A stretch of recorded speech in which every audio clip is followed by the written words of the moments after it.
Sean bienvenidos, soy la doctora Jimena Aguilar y hablaremos de insuficiencia cardíaca. La insuficiencia cardíaca es un síndrome clínico de pronóstico pobre caracterizado por un conjunto de signos y síntomas que se presentan tanto como resultado de un gasto cardíaco insuficiente como de una serie de mecanismos compensadores cardiovasculares y neurohumorales. Palabras clave: gasto cardíaco insuficiente y mecanismos de compensación. Tenemos aquí un corazón insuficiente e identificamos las causas: cardiopatías coronarias, hipertensión arterial, miocardiopatía dilatada, patología valvular, arritmias, infecciones, enfermedades infiltrativas, el alcoholismo, endocrinopatías, que afectan la capacidad de bomba del corazón, y esto genera la instauración de mecanismos de compensación. Es importante hacer un diagnóstico precoz de esta patología para prevenir y tratar de enlentecer el proceso y mejorar la calidad de vida de ese paciente. El American College of Cardiology hace una clasificación de la insuficiencia cardíaca en estadios e indica: el estadio A es un paciente con factores de riesgo, hipertensión, diabetes, enfermedad coronaria y otras, que no presenta alteraciones funcionales ni estructurales, no tiene síntomas. El estadio B es un paciente con anomalía estructural, es decir, puede presentar hipertrofia cardíaca, dilatación o tiene alguna valvulopatía, pero que no presenta síntomas. El estadio C es un paciente con cardiopatía estructural con síntomas asociados. Tiene disnea o puede estar asintomático por el tratamiento.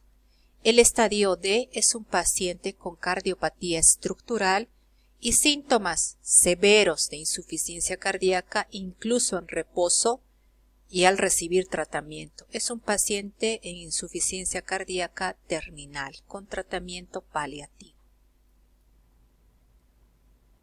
La insuficiencia cardíaca puede ser de alto gasto y de bajo gasto. En la insuficiencia cardíaca de alto gasto tenemos que la función del corazón puede ser superior a lo normal, pero ese gasto cardíaco es inadecuado porque existe mayor requerimiento metabólico. Es necesario mayor gasto cardíaco por ese mayor requerimiento.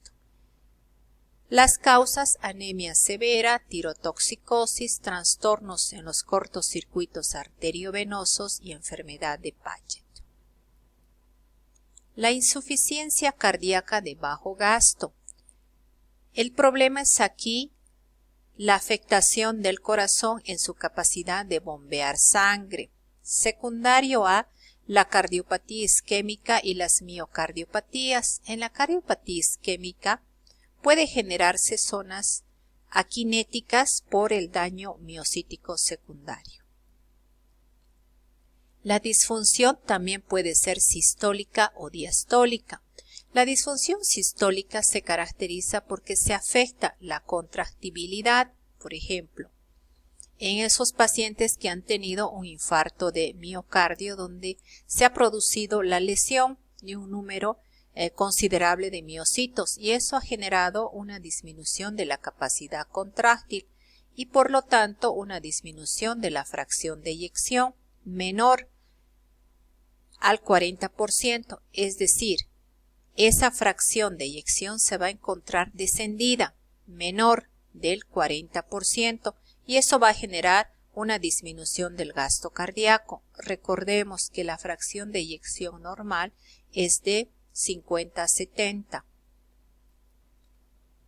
La disfunción diastólica. Aquí el problema es la pobre relajación ventricular y se afecta el llenado ventricular. Aquí la fracción de eyección está menos comprometida. Dentro de las causas tenemos causas que impiden la expansión ventricular, que afectan el grosor de las paredes y que retrasan la relajación diastólica.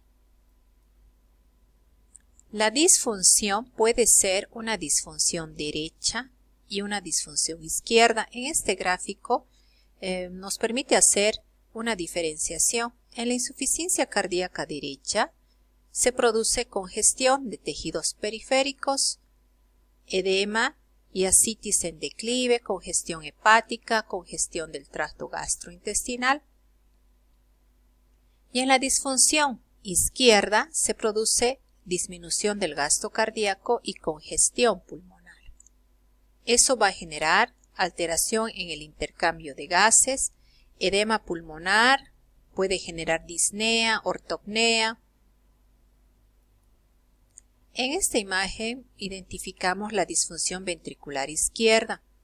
El corazón izquierdo, ese ventrículo izquierdo, es insuficiente, es decir, no puede expulsar la cantidad suficiente de gasto cardíaco para suplir las demandas de los diferentes órganos. De forma anterógrada, esa disminución del gasto cardíaco disminuye el flujo periférico y el aporte de sangre a los diferentes órganos. De otra manera, produce de manera retrógrada más bien un incremento de la presión telediastólica en cavidades izquierdas, ventrículo y aurícula posteriormente, y eso incremento de la presión en la circulación pulmonar que producirá congestión pulmonar. Esa congestión pulmonar generará algunos datos clínicos en el paciente. En este tipo de insuficiencia cardíaca, la presión de filtración capilar pulmonar supera a la presión osmótica coloidal capilar y eso genera el flujo del contenido vascular hacia el intersticio, generando congestión pulmonar. La congestión pulmonar genera síntomas respiratorios, como la disnea, disnea paroxística nocturna, la ortopnea. En esta imagen podemos ver una placa de tórax donde tenemos aquí un índice cardiotorácico incrementado por cardiomegalia y tenemos también algunos datos de congestión pulmonar. Se producen secundarios a infarto de miocardio, miocardiopatías, estenosis, insuficiencia aórtica, mitral, transfusiones rápidas de líquidos y sangre endovenoso. La insuficiencia cardíaca derecha.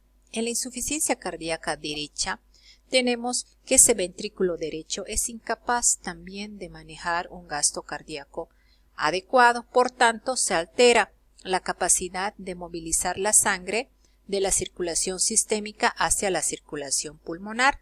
Se produce distensión de los sistemas venosos, sistémico y hepático. Esta imagen en amarillo. Tenemos la insuficiencia del corazón derecho. Entonces eso va a generar, por un lado, que este corazón no pueda contraerse y por tanto va a generar afectación de la circulación arterial pulmonar y por otro, de manera retrógrada, va a producir incremento de presiones en las cavidades derechas. Esto va a generar incremento de la presión del ventrículo derecho, de la aurícula derecha y esto va a generar un incremento de la presión en el sistema venoso y eso va a producir los edemas generalizados, edema en miembros inferiores. Cuando el paciente se encuentra en decúbito supino, edema en región del sacro, tenemos la congestión hepática, afectación hepática y del vaso, tenemos la ingurgitación yugular. Y se produce este tipo de insuficiencia secundario a una insuficiencia cardíaca izquierda, a hipertensión pulmonar, a patología pulmonar sea aguda o crónica, a infarto del ventrículo derecho, a miocardiopatías, a patología valvular y otro tipo de etiologías como defectos en el tabique interventricular.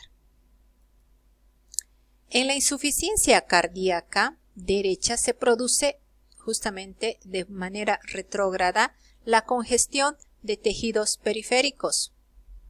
Esto va a generar edema en partes declives del cuerpo y ascitis, también congestión hepática y los signos relacionados a alteración de la función hepática por congestión de esta. Va a generar también congestión del tracto gastrointestinal y ese paciente está inapetente, no quiere consumir alimentos y paulatinamente va perdiendo peso. Las complicaciones, el edema agudo de pulmón y el shock cardiogénico. Los exámenes complementarios que podemos realizar para hacer el diagnóstico, sí, aquí tenemos muchos, pero también recordar que la historia clínica es fundamental para guiarnos hacia un diagnóstico de un paciente, entonces hay que realizarla de manera muy acuciosa. Hay que realizar un electrocardiograma para ver justamente la afectación del sistema eléctrico del corazón.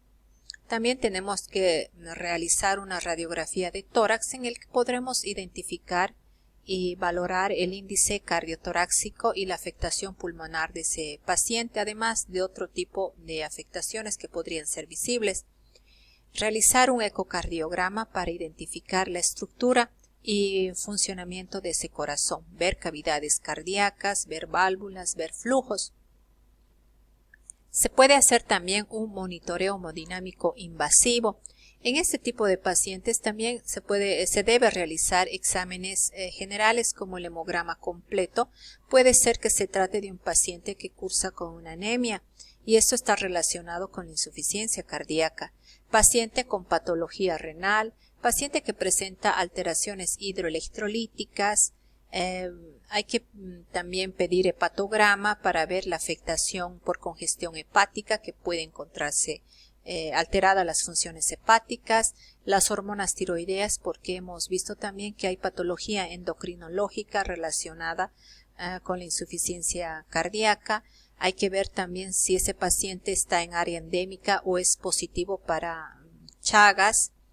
Se puede pedir también los péptidos natriuréticos para evaluar justamente el daño que puede existir a nivel de las cámaras cardíacas y también las troponinas, tratando de hacer la relación con síndromes coronarios agudos. La radiografía de tórax, en esta imagen vemos una cardiomegalia. Aquí se establece el índice cardiotorácico, se puede ver congestión del lecho vascular por hipertensión venocapilar. Aquí los ilios se encuentran ensanchados y aquí hay una distribución venosa con engrosamiento de los septus interalveolares, que son las líneas de Kerley. Gracias por su atención. Hasta la próxima.